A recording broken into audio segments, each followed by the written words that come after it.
Allez, c'est parti pour une plongée dans un classique, un livre qui a vraiment changé notre façon de voir les histoires. Le héros aux mille visages de Joseph Campbell. C'est un véritable voyage au cœur des mythes et on va essayer de décrypter ça ensemble. Alors, on commence avec une question, une sorte d'énigme. Comment est-ce possible que des cultures qui n'ont eu aucun contact, séparées par des océans et des siècles, aient pu inventer des histoires de héros qui se ressemblent à ce point?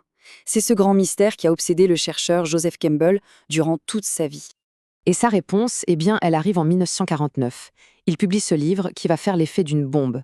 Ce n'est pas juste une autre étude sur les mythes, non, c'est bien plus que ça. Campbell y avance une idée assez folle. Il y aurait un code secret, une sorte de matrice unique, derrière toutes les grandes légendes de l'humanité. L'idée de Campbell est aussi simple que puissante. Derrière les milliers de héros aux visages différents, il n'y aurait en fait qu'une seule et même histoire. On va donc partir avec lui dans cette quête, trouver le squelette commun qui unit des figures aussi différentes que Héraclès, le Bouddha ou les héros des mythes amérindiens. Et voici le mot magique, le concept clé de toute sa pensée, le monomythe. C'est le nom qu'il donne à cette structure universelle. En gros, c'est le plan, le schéma directeur de l'aventure et surtout de la transformation intérieure que l'on retrouve absolument partout. Alors, comment ça marche concrètement, ce monomythe? Eh bien, l'approche de Campbell est d'une clarté redoutable. Il décompose ce grand voyage en une structure hyper simple, presque comme une pièce de théâtre. C'est une carte en 3 actes et c'est la base pour comprendre n'importe quel parcours de héros. Ces 3 étapes, c'est le rythme de base de toute grande histoire. D'abord, le départ, un appel qui nous sort de notre zone de confort. Ensuite, l'initiation, la plongée dans un monde inconnu, rempli d'épreuves et de merveilles, où le héros va être transformé. Et enfin, le retour, qui n'est pas juste un retour à la maison, mais le moment où le héros partage ce qu'il a appris. C'est ce squelette qui fait que tant d'histoires nous parlent si profondément. Ok, maintenant on va zoomer sur l'étape centrale, la plus riche, l'initiation. C'est vraiment le cœur du réacteur, là où tout se joue. Et ce qui est fascinant avec Campbell, c'est qu'il nous explique que ces épreuves, ce ne sont pas de simples combats physiques. Chaque monstre à abattre, chaque tâche impossible est en fait un symbole, la représentation d'un conflit intérieur, psychologique. Et pour décoder ces symboles, quelle est sa méthode? Il ne s'en cache pas, il le dit noir sur blanc. C'est la psychanalyse. Pour lui, les mythes sont comme les rêves de l'humanité tout entière. Et les outils de Freud ou de Jung sont tout simplement la meilleure grammaire pour comprendre ce langage caché de l'âme. Un des outils essentiels qu'il emprunte à Freud, c'est bien sûr le fameux complexe d'Œdipe. Campbell y voit le drame fondateur de notre psyché, cette rivalité inconsciente avec la figure du père pour l'amour de la mère.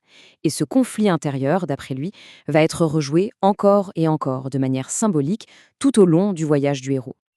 Si on regarde avec ses lunettes psychanalytiques, alors toutes les étapes de l'initiation s'éclairent.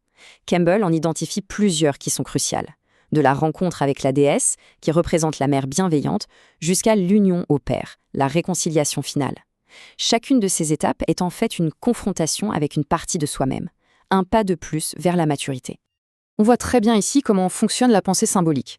L'archétype féminin est double. D'un côté, on a la déesse, c'est la mère parfaite, la sécurité de l'enfance, et de l'autre, la femme en tentatrice qui symbolise l'éveil des désirs plus troubles, plus adultes, et donc l'angoisse qui va avec. C'est une épreuve à surmonter.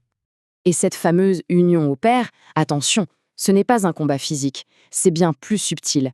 Il s'agit de passer d'une vision d'enfant, où le père est un rival, un ogre qui fait peur, à une compréhension d'adulte. C'est une réconciliation intérieure qui permet au héros de devenir lui-même une autorité, de grandir. Et ce schéma, on le retrouve absolument partout, dans toutes les cultures. Le Bouddha qui quitte son palais pour découvrir la souffrance, c'est l'appel à l'aventure. Le roi Minos qui refuse de sacrifier le taureau et devient un tyran, il échoue à son épreuve. Héraclès face au monstre marin, Psyché qui doit accomplir des tâches surhumaines, ce sont juste des variations sur le même thème. Bon, on arrive au 3e et dernier acte, le retour. Après toutes ces épreuves, cette transformation, la question qu'on peut se poser, c'est tout ça pourquoi? Quel est le but final de ce voyage si dangereux? La réponse de Campbell est, je trouve, absolument magnifique. Le voyage n'est jamais juste pour le héros lui-même. Le but ultime, c'est de régénérer sa communauté.